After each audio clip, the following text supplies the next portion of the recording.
It has been more than 16 years since a civilian working for the Navy was charged with passing secrets to Israel.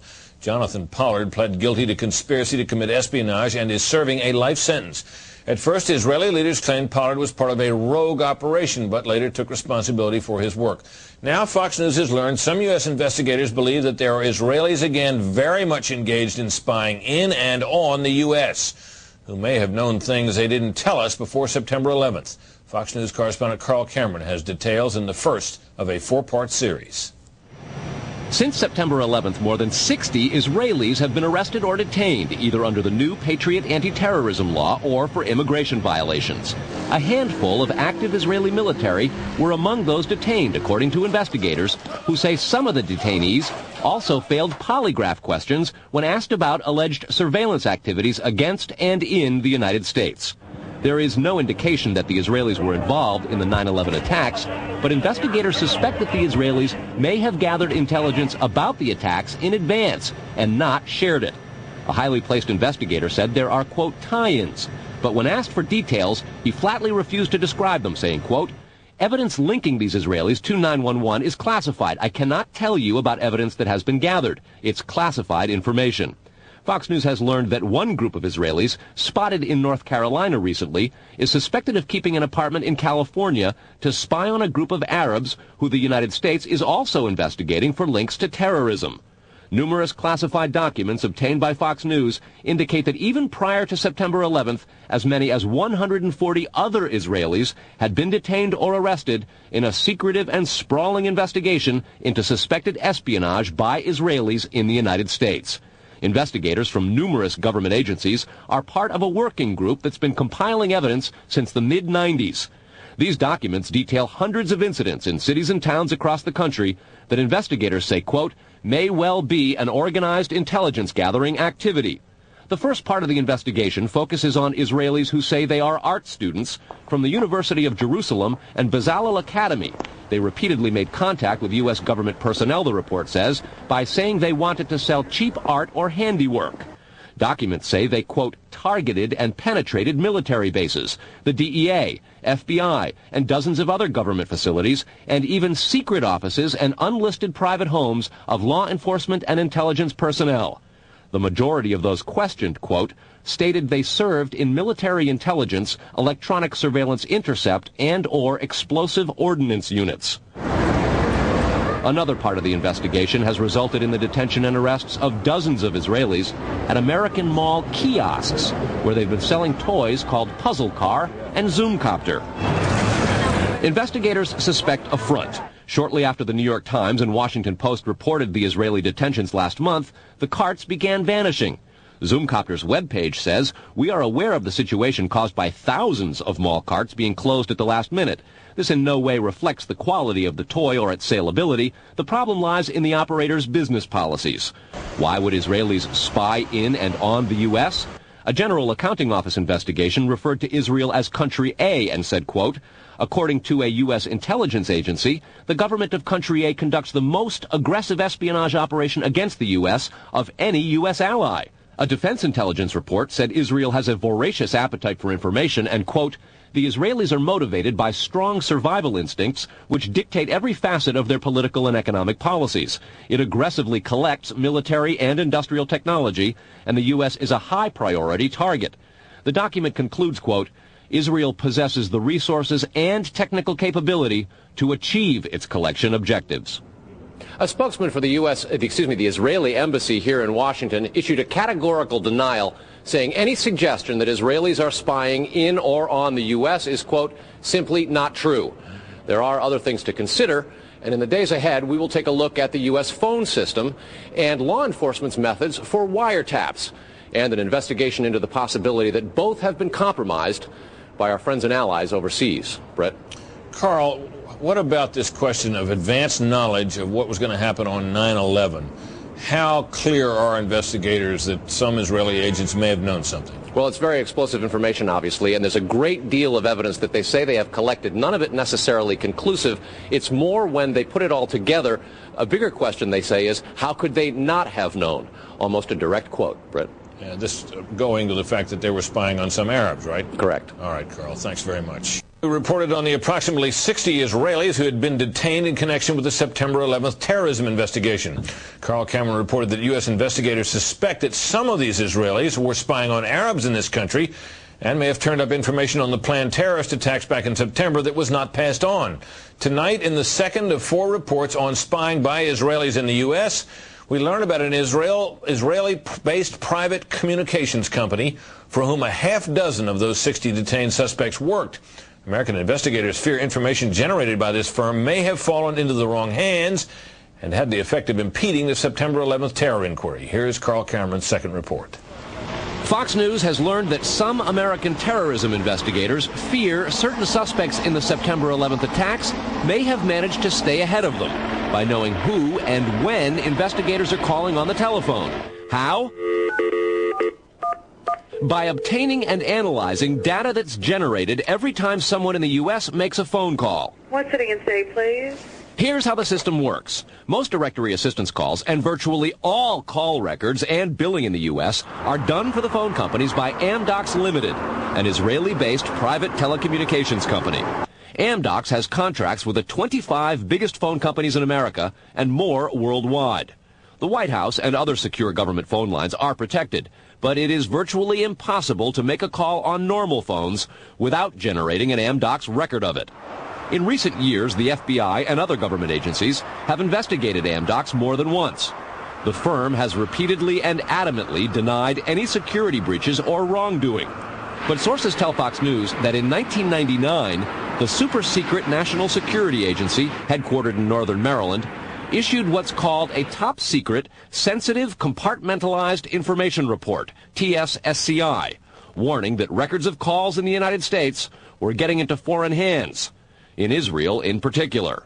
Investigators do not believe calls are being listened to, but the data about who's calling whom and when is plenty valuable in itself. An internal Amdocs memo to senior company executives suggests just how Amdocs-generated call records could be used, quote, widespread data mining techniques and algorithms, combining both the properties of the customer, like credit rating, and properties of the specific behavior such as whom the customers are calling. The Amdocs memo says the system should be used to prevent phone fraud, but U.S. counterintelligence analysts say it could also be used to spy through the phone system. Fox News has learned that the NSA has held numerous classified conferences to warn the FBI and CIA how Amdocs records could be used. At one NSA briefing, a diagram by the Argonne National Lab was used to show that if the phone records are not secure, major security breaches are possible.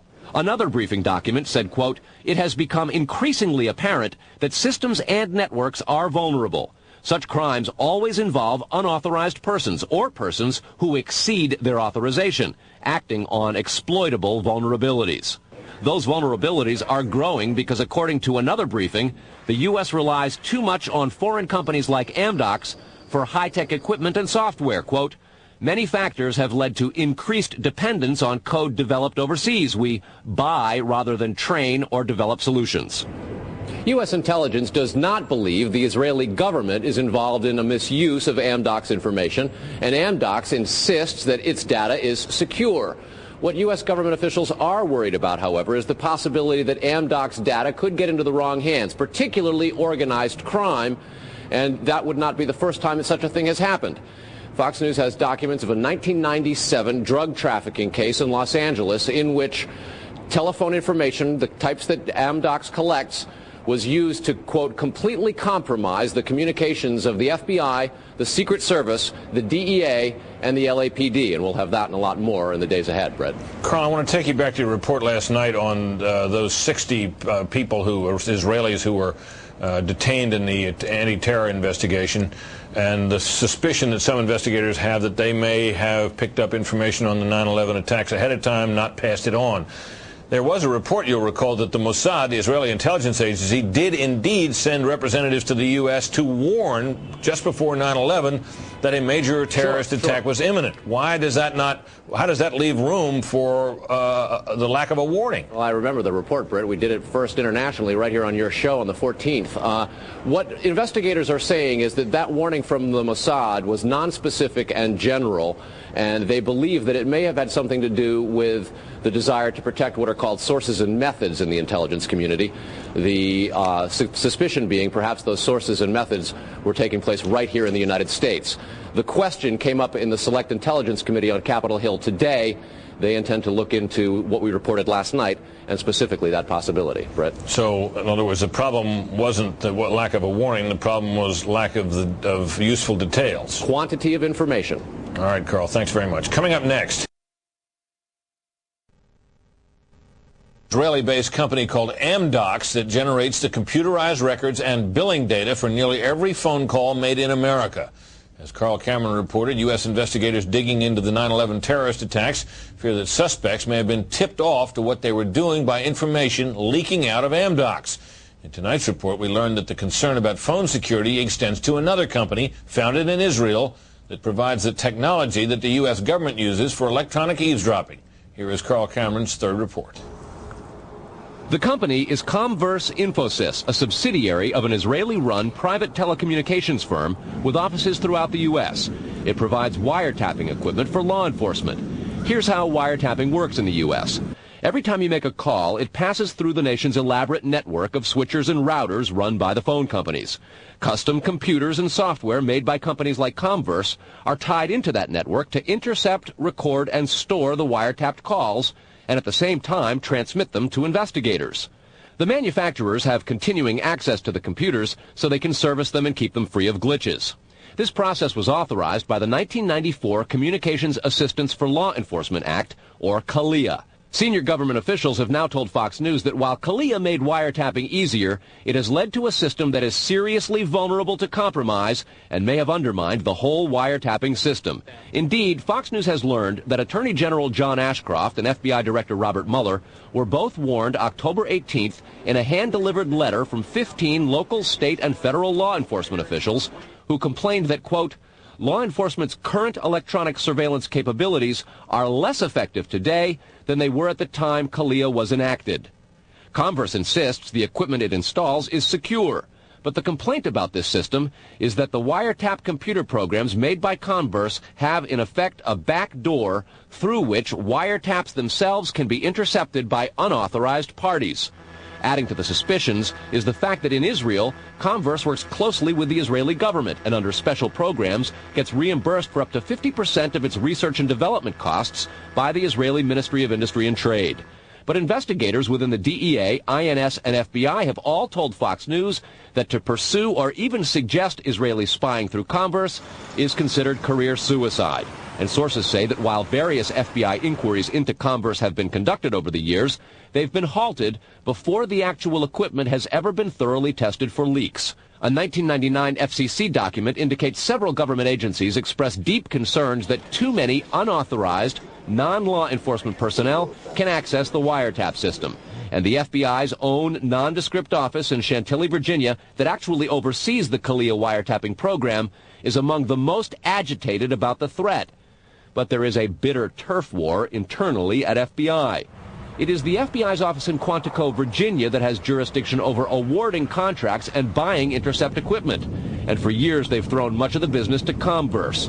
A handful of former U.S. law enforcement officials involved in awarding Comverse government contracts over the years now work for the company.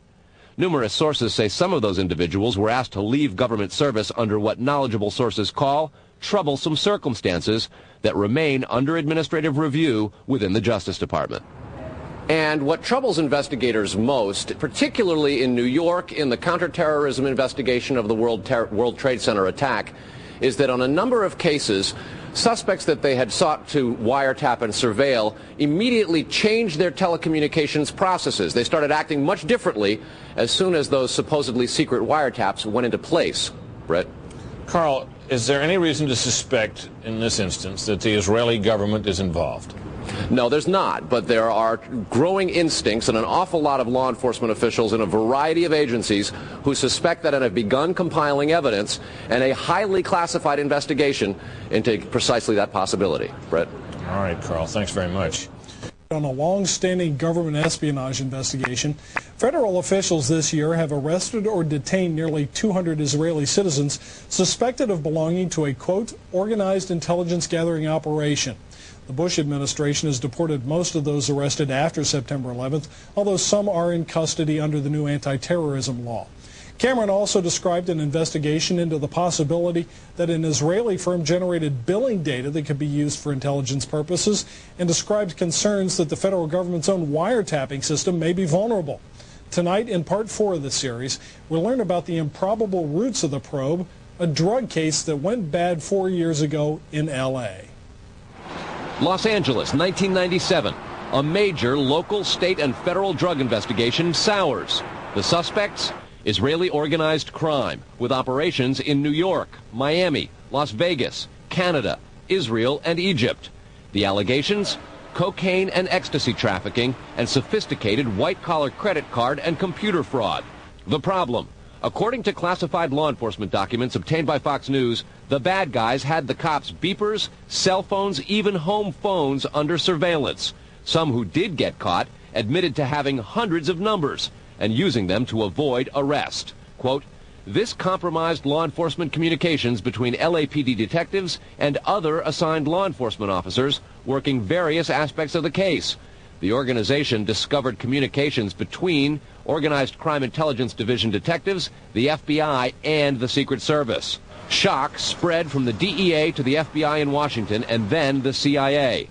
An investigation of the problem, according to law enforcement documents, concluded, quote, the organization has apparent extensive access to database systems to identify pertinent personal and biographical information. When investigators tried to find out where the information might have come from, they looked at Amdocs, a publicly traded firm based in Israel.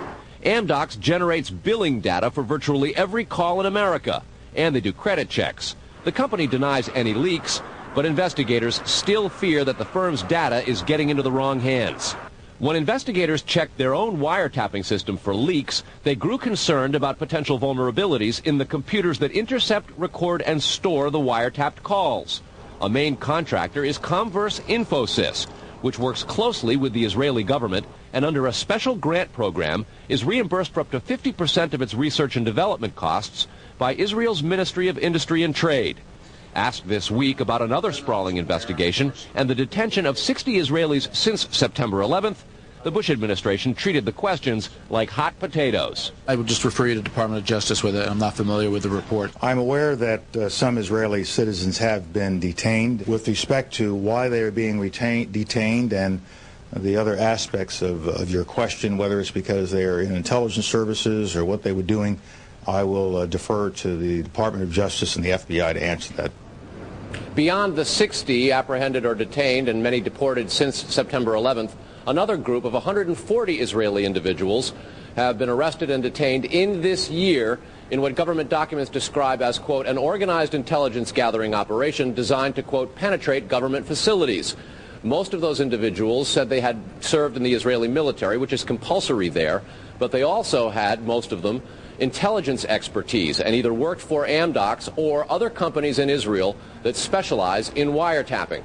Earlier this week, the Israeli embassy here in Washington denied any spying against or in the United States. Tony?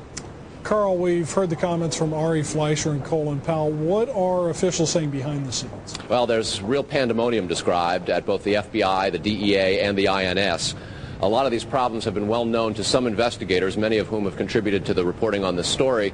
And what they say is happening is supervisors and management are now going back and collecting much of the information because there's tremendous pressure from top levels of all of those agencies to find out exactly what's going on. At the DEA and the FBI already, a variety of administrative reviews are underway, in addition to the investigation of the phenomenon.